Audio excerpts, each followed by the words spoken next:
How to use Shein Style It feature.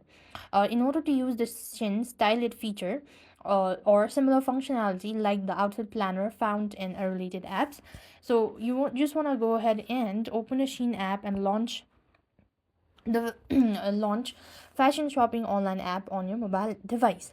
Then the exact name and a location of the feature may vary, but common ways to access styling tools include a visual search or camera icon. That means when you go to the home page, at the home page you could find this camera icon right at the top. You could start taking photos and videos and navigate to the feature. The exact name and a location of the feature may vary, but common ways to access the style like visual camera and the me sections or more services and product page. Start uploading or selecting the items and generate items or ideas, and that's how you're going to actually use Sheen Style It feature.